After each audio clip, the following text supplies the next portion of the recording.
중심을 보시는 하나님께서 사울의 뒤를 이어서 다윗을 후계자로 선택하십니다.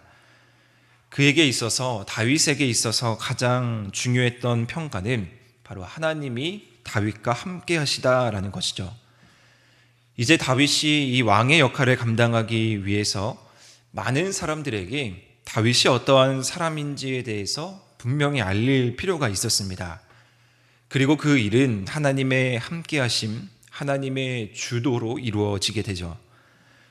오늘 이 본문 말씀은 너무나도 유명한 이 다윗과 골리앗의 시작입니다. 문맥의 흐름 속에서 이 기름 부음 받은 다윗에게 오늘 본문의 이야기가 과연 왜 필요했는지를 중심으로 오늘 본문을 살펴보고자 합니다. 오늘 본문은 크게 블레셋 사람들 중에 있는 그 중심에 골리앗이 있었고요. 또 그의 반대편에 이스라엘 사람들 중심에 다윗이 존재하고 있습니다. 골리앗은 어떤 사람으로 묘사되고 있습니까? 키가 6규빗이나 넘었다. 지금으로 말하면 2m가 훌쩍 넘는 키였고요. 그 모습도 머리에는 노투구를 쓰고 몸에는 비늘갑옷을 입었고 그 무게만으로도 위압감이 있었고 창자루며 방패며 완전하게 무장을 해서 아주 위협적이고 거대한 인물로 묘사되고 있는 것이 골리앗입니다. 그는 말 그대로 위풍당당함이 묻어 있죠. 나를 이길 수 있으면 우리가 너희의 종이 되겠다. 그만큼 자신감이 있었고 이스라엘 백성은 이 골리앗을 위협할 수 있는 사람이 아무도 없어 보였습니다.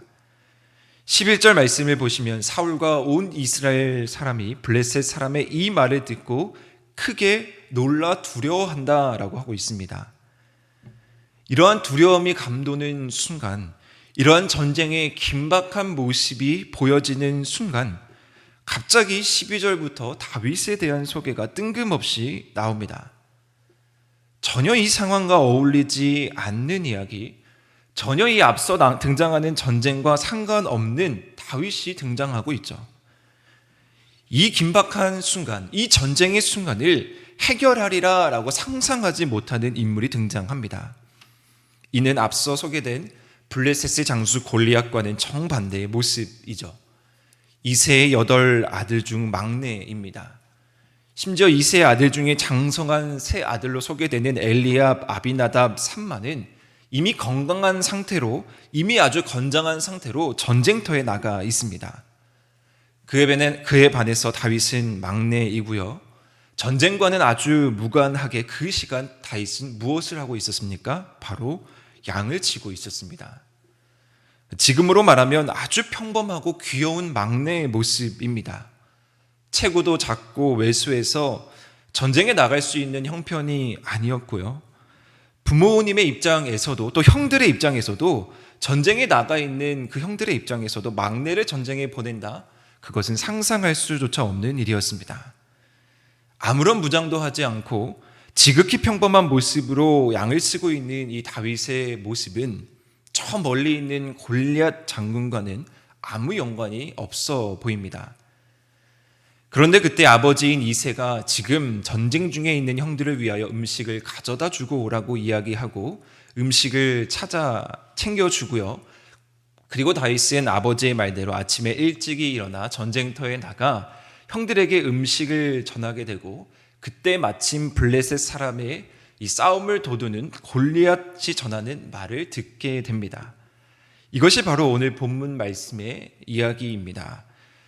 이 긴박한 전쟁의 상황 가운데 이새의 막내 아들이었던 다윗이 형들을 찾아가는 이 기록된 오늘 본문 속에서 저의 시선을 끄는 단어가 2가지가 있었습니다. 첫 번째는 17절에 등장하는 지금이고요. 두 번째는 20절에 등장하는 마침입니다. 이 지금과 마침이 다윗이 기름 부음을 받고 왕으로 인정받는 데 있어서 아주 중요한 역할을 할 수 있었던 것입니다. 아버지가 지금 가라고 했는데 만약 다윗이 가지 않았다면 어땠을까요? 마침 골리앗이 하는 이야기를 못 들었을 것입니다. 이것을 우리는 단순히 우연이라고 보기는 어렵습니다. 우리는 순간을 통해서 지금을 거쳐 마침 일하시는 하나님을 발견할 수가 있습니다. 그리고 동일하게도 우리 삶 속에서도 지금 일하시고 마침 일하시는 하나님을 발견해야 합니다. 먼저 우리에게도 지금의 순간이 있죠. 이새는 그의 아들 다윗에게 지금 형들을 위하여 음식을 가져다 주라고 이야기했고, 이 지금의 순간, 이 타이밍에 다윗은 순종하며 하나님께 전쟁터에 나아갔습니다. 하나님은 우리의 주변 사람을 통해서, 또 환경을 통해서, 또 말씀을 통해서 지금 순간순간 우리에게도 주시고자 하는 메시지가 있습니다. 하나님이 지금 우리에게 무엇라 말씀하시는지, 하나님께서 지금 어떠한 방법으로 우리에게 찾아오시는지 그것을 잘 분별해야 우리는 마침 그 순간까지 갈 수 있습니다. 이러한 명언, 이러한 이야기가 있는데요. 세상에서 가장 소중한 금은 바로 지금이라고 합니다. 물론 이 말은 시간의 중요성에서 나온 말이지만 우리는 이 말에 빗대어 우리는 지금 최선을 다해서 살아가는 것도 중요하고요. 거기에 대해서 신앙적으로 우리는 하나님께서 우리가 하루하루 최선을 다해서 살아가고 신앙생활할 때 지금 하시고자 하는 말씀, 지금 우리에게 주시는 일이 무엇인지 분별할 수 있는 지혜와 또 순종의 모습이 있어야 합니다. 그래야 그것을 거쳐 우리는 마침으로 옮겨갈 수가 있습니다. 다윗이 지금 그 일을 행했기 때문에, 지금 아버지의 말을 순종했기 때문에 전쟁터로 나왔고요. 그리고 마침 무엇을 듣게 되었냐면 블레셋 사람 골리앗의 소리를 듣게 되었습니다. 마침 아주 시적절하게 그 순간에 딱 이루어지는 것입니다.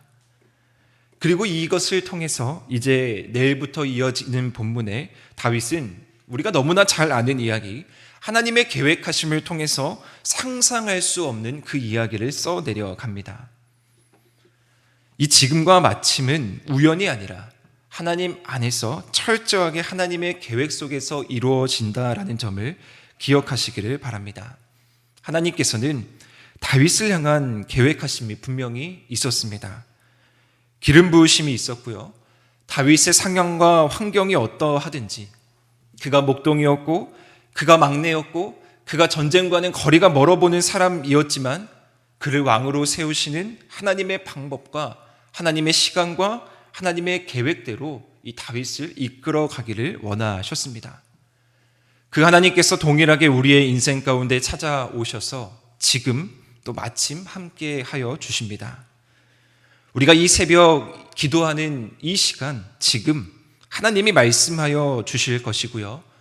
우리가 뜻하지 않는 상황 가운데에서, 환경 가운데에서 우리가 오늘 하루를 살아갈 때에 우리는 마침 그것을 발견하고 그것을 듣게 될 것입니다. 그리고 우리는 이것을 모아 하나님이 나를 향해 어떠한 일을 펼쳐 나가실지, 어떠한 계획을 이루며 나아가실지 기대하고 더 큰 일을 바라볼 수 있게 되는 것입니다. 다윗은 결코 혼자서 왕이 될 수가 없습니다. 아무도 목동인 다윗을 왕으로 인정해 주지 않을 것입니다. 그런데 다윗이 지금도 여전히 이스라엘 왕 중에서 가장 존경받고 하나님께 가장 귀하게 쓰임받을 수 있었던 비결은 바로 하나님께서 다윗과 함께 하셨고 하나님께서 다윗을 통해서 일하셨기 때문입니다. 그런데 여기서 중요한 것은요, 이것은 다윗의 힘과 다윗의 능력과 다윗의 어떠함이 아니었습니다. 하나님께서 철저하게 다윗을 통해서 지금 찾아가시고 마침 일하셨기 때문에 다윗은 그렇게 하나님 안에서 아주 귀하게 쓰임받는 왕이 될 수 있었던 것입니다. 물론 앞서 살펴본 사울의 교훈처럼 다윗도 하나님이 함께 하시는 것을 벗어나는 순간, 그 순간 다른 길로 가게 됩니다. 이것은 하나님께서 우리에게 가장 원하시는 부분입니다. 사랑하는 하늘의 성도 여러분, 우리가 오늘 하루를 살아갈 때에 우리를 통해 일하시는 하나님을 기대하면서 오늘 우리에게 주어지는 가장 소중한 이 시간, 지금의 시간, 우리가 이 시간을 소중히 여기며 하나님이 우리를 통해서 어떻게 일하실지, 어떻게 역사하실지 기대하며 곳곳에서 역사하시는 하나님을 바라보며 승리하며 나아가는 귀한 하루 되시기를 주님의 이름으로 소망합니다. 그래서 다윗 왕처럼 감히 꿈꿀 수 없고 감히 상상할 수 없는 그 상황 가운데 놓여져 있던 이 다윗을 통해서 일하시는 하나님이 우리 가운데에서도 동일하게 일하시는 귀한 하루 되시길 주님의 이름으로 축원합니다.